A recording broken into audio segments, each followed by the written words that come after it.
Sa Kalingapang community, isa sa mga pinakatampok na kaganapan kamakailan ay ang engranding pagdiriwang ng ikawalong bing kaarawan ni Beyonce, na kilala rin bilang si Beyonce. Ang selebrasyon ay hindi lamang nagbigay ng kasiyahan sa kanyang mga taga-suporta at mga kapwa-vlogger, kundi nagbukas din ng mga usapan hinggil sa laki ng kinita niya mula sa kanyang dibu at sa umano'y kasal nila ni Edu. Ayon sa salaysay, naging napaka-espesyal ng okasyon dahil hindi lamang ito isang simpleng debut. Sa laki ng gastos, sa dami ng dumalo, at sa engranding presentasyon, marami ang nagsabing dinaig pa nito ang isang kasalan. Nagbigay ng papuri si Kalingapan Rob at napasawa siya sa kagandahan at tagumpay ng pagdiriwang, lalo na nang makita ang naging resulta nito online at sa mga sponsor. Sa kabila ng mga kontrobersya, malaki rin ang naging kita ni Beyonce mula sa kanyang debut. Ibinahagi na umabot na sa mahigit 500,000 pesos ang na-generate na halaga at maaaring umabot pa sa 1,000,000, lalo na dahil sa mga bigating sponsor at malaking suporta mula sa Team Kalingap. Ang kanyang mga vlog na nagdokumento ng kaganapan ay nagkaroon ng milyong-milyong views na nagpalaki lalo ng kanyang kita. Gayunman, may mga lumutang ding issue. Ayon sa ilang balita, may nawawalang malaking halaga ng pera na nakalaan sana para sa debut ni Beyonce. Lumitaw ang spekulasyon kung ito ba ay dahil sa kapabayaan o kung may kinalaman ng isang sponsor. Ang usaping ito ay patuloy na binabantayan ng kanyang mga taga-suporta. Malinaw na naging masaya at matagumpay ang debut. Ang love team ni Beyonce at Edu ay nagbigay ng dagdag kilig at aliw, kaya't marami ang mas lalong sumusuporta. Ang kanilang tambalan ay tinitingnang maaaring magdala pa ng mas malaking kita sa hinaharap, lalo na kung matutuloy ang pinag-uusapang kasalan. Wakas. Sa kabuuan, ang debut ni Beyonce ay naging isang makasaysayang kaganapan sa loob ng Kalingap community. Ito ay hindi lamang simpleng pagdiriwang, kundi isang patunay na ang suporta ng komunidad, kasabay ng kasikatan online, ay kayang magbigay ng malaking oportunidad at biyaya.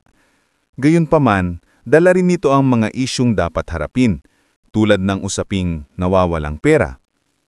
Para kay Beyonce, ang pinakamahalaga ay gamitin ang kanyang natanggap na biyaya sa tama, lalo na para sa kanyang pag-aaral at pamilya, habang patuloy na nagbibigay inspirasyon sa kanyang mga taga-suporta. Binati ng host ang mga manonood at tagapakinig ng EDC Channel. Nagbigay ng paalala na tapusin muna ang buong video bago magbigay ng komento o opinyon. Hinihikayat din ng lahat na suportahan si Kuya Val at Kalingap Rob sa kanilang mga gawaing pagtulong. Pagtuon sa love team at entertainment value. Ipinaliwanag na ang love team ni Beyonce, tinatawag ding Beyonce, ay bahagi lang ng pampasaya sa mga taga-subaybay. Ang tunay na dapat bigyang diin ay ang tulong na naibabahagi ng Kalingap team sa mga nangangailangan.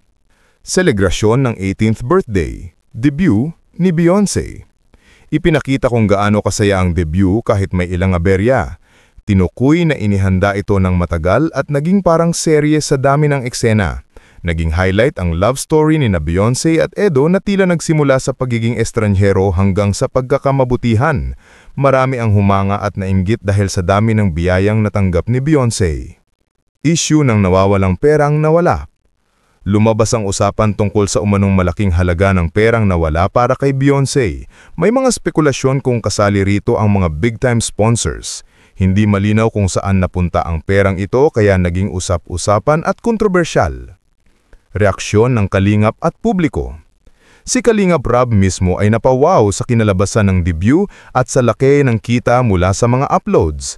Ayon sa kanya, umabot na sa halos 500,000 pesos hanggang 1 million ang kinita ni Beyonce mula sa mga videos at sponsors. Naging malaking hakbang ito para kay Beyonce dahil maari na siyang makapagsimula ng negosyo o makatulong sa pamilya. Panghuling kaisipan. Pinayuhan si Beyonce na gamitin sa tama ang kanyang kinita, lalo na sa edukasyon at pamilya. Kung matutuloy ang kasalan ni Beyonce at Edo, mas malaki pa raw ang kikitain nila dahil sa suporta ng sponsors at ng Team Kalingap. Tinukoy na ang EDC or Edu-Beyonce couple ay may kakaibang karisma na patuloy na dinadayo at inaabangan ng publiko. Sa Kalingapang community, isa sa mga pinakatampok na kaganapan kamakailan ay ang engranding pagdiriwang ng ikawalong bing kaarawan ni Beyonce, na kilala rin bilang si Beyonce. Ang selebrasyon ay hindi lamang nagbigay ng kasiyahan sa kanyang mga taga-suporta at mga kapwa-vlogger, kundi nagbukas din ng mga usapan hinggil sa laki ng kinita niya mula sa kanyang dibu at sa umano'y kasal nila ni Edu. Ayon sa salaysay, naging napaka-espesyal ng okasyon dahil hindi lamang ito isang simpleng debut. Sa laki ng gastos, sa dami ng dumalo, at sa engranding presentasyon, marami ang nagsabing dinaig pa nito ang isang kasalan.